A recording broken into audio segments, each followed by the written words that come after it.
Welcome back to Acadiana's Morning News. Now, it seems like we've had about 34 Super Tuesdays, but this was probably the superest Tuesday.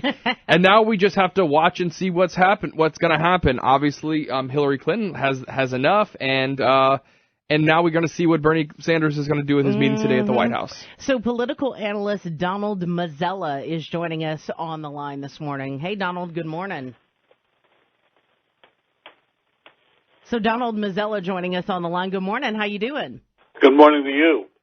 So we're kind of curious as to, so Bernie's going to head over to the White House today, and then there's all this Debbie Wasserman Schultz talk, and, you got any guess as to what Bernie's going to do?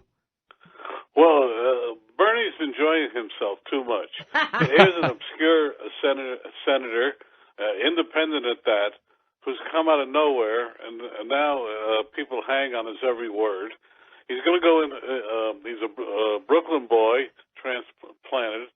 He's going to the White House. The president's going to say, Bernie, it's about time you left the stage.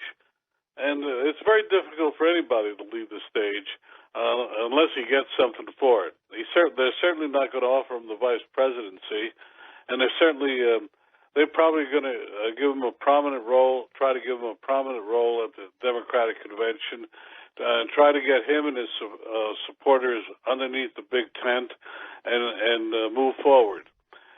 What he's going to do, I don't think even Bernie knows at this point.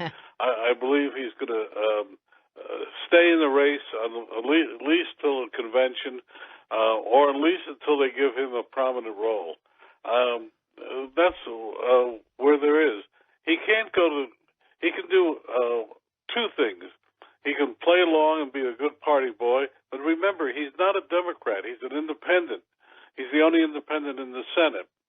And so he can play along and go under the tent, or he can become a maverick and be a thorn in their side.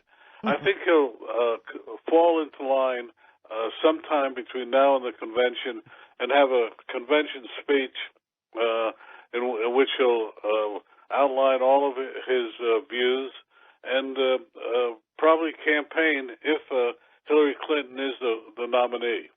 So do you really think that the Bernie Sanders supporters, who are never Hillary, many of them wearing the never Hillary shirts, would they ever really convert? Or, in the age of social media where people, get a little bit more behind the scenes than they're used to, Bernie Sanders, he's not really going to hold any punches. I just sort of feel like if they try to offer him a deal he doesn't take, he's going to tell all of his following, look, they tried to get me to do this, so y'all would vote for Hillary. I just don't see those votes going there. Does Hillary even need them?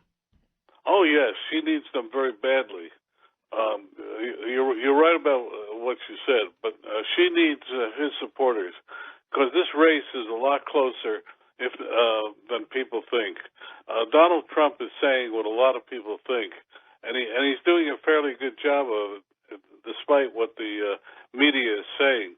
And at the end, it's going to come down to the independent vote and where the Saunders vote eventually falls out. If they stay home, Hillary's in trouble. If they come out and split the vote, and don't forget, Donald Trump, some of the things he said resonates very strongly in what Bernie's followers want.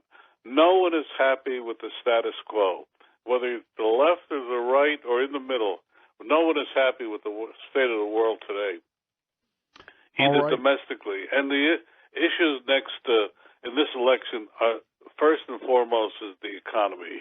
And do the American people want more of the government regulated world that we're seeing?